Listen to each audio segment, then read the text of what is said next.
Habari gani ndugu wangu? Uh, Karibu kanisani. Uh, Mambo jumbo. Mimi ni Eli-Ben-Eli. And I wanted to take an opportunity to make a video about no less a figure than Fellow the Boy. And I also wanted to do a little bit of talking about Marwa. But for now, let us stick with Fellow the Boy. Something that's come to fascinate me. Fellow the Boy did a video today from the compound of the family that he claims adopted him. And it suddenly dawns on me, Fellow the Boy has been so eloquent in talking about how the decrepit condition of the house of the woman that he's currently helping. But if you look at the condition of the compound where he grew up, it's clean and everything, and there's one house that's plastered with cement, but the rest of the house are crumbling, and are made out of mud. Now, Mama Coco Mama, Black Beauty, Queen Carol, Carol, M Carol, on trending. All of these major well, they're not commentators, they're reactors. All of the reactors have said charity begins at home.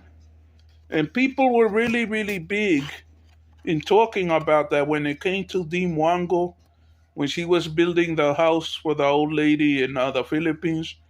They said it about Marwa and how none of them were helping Uncle Mo.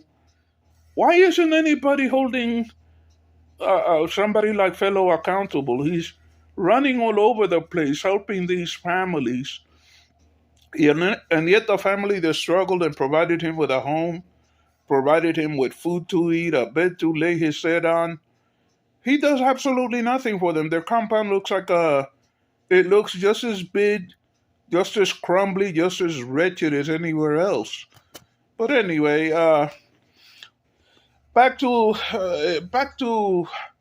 the Grand Master of the Grand Pubalage of Niabohansit, the king whose head is surrounded by clouds, for he walks so tall. His feet trod rivers and oceans, touching the bottom. His hands are like angelic wings that allow him to fly around the world. I was looking at good old Marwa, and his buddy Mr. Matua has been around for a period of time. What I want to know, I kind of figured that at some point or the other you would see Mr. Matua around. What I really want to know is what happened to his buddy, Mr. Luis, who sobbed. So I imagine him sobbing when Mara abandoned him. When is he gonna? When is he gonna make a reappearance? But once again, I wanted to go to touch on a certain issue because apparently there are those of you who agree with me and are interested in it too. I have a question for BT.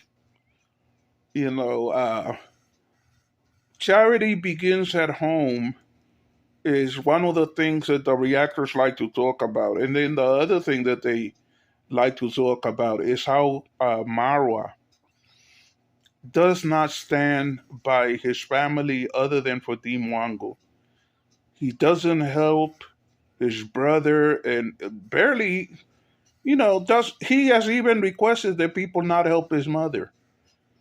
But he's supposed to be this figure who's doing all of this charitable work, and again, going back to BT, uh, Diana Kemi and her sister, baby Carol, have been so nice to him, have helped him, done all kinds of things for him and everything. She ran out and bought him cement. In the meantime, she lives in a little hovel. She lives in a little house that's plastered part of the way on the outside, but really she doesn't have a toilet. She's struggling to build a toilet. She's struggling to do so many things. If charity begins at home, and people should be helping those that are near and dear to them, why is somebody like BT not helping Diana Kemi, Burundian traveler? Why is he almost like trying to steal her thunder? It would seem to me, right now, Fellow the Boy is saying that there are just no donators out there, or how is it that Kenyans like to say, donates? The donators are not out there, and that they're having to scale back what they do. Why is it that, in light of that fact, Burundian Traveler is choosing to put all of his resources into building his own house, while Diana Kemi is foolishly supporting him, not doing a lot for herself? At some point or the other, you have a feeling that he's gonna, when he has a big fancy house, he's gonna tell people, "Oh, Diana Kemi's like my little sister," and marry somebody else. And I think that that would be really, really bad.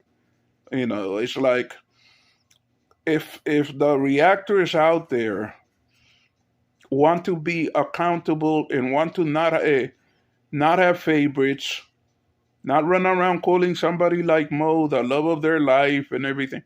If we really want to be fair, okay, why don't you tell Burundian Traveler to support Diana Kemi? And by the way, there's nothing wrong if Mo is the love of your life. That's okay. Shout out to Coco Mama, who, I don't know where she has gone, but I see that she is back, and I'm happy to see her back. But at the same time, hold everybody to the same standard. Okay, hold everybody to the same standard. And on the subject of Uncle Mo, I'm gonna say something that nobody else is saying. Out of all of the people who have built houses in Yabohansett so far, Uncle Mo is the only one who has built a sustainable house. Uncle Mo is the only one who seems to know what he's doing. His house is not leaking, his house isn't falling apart. His toilet is incredibly well built. The compound is painted and it's attractive. Most of all, even though at some points, yeah, begging was done, you don't hear Uncle Mo doing a lot of begging. So, shout out to Uncle Mo from Kenya. I think he's doing an excellent job. Anyway, I got a neat little product that I'm gonna show all of you.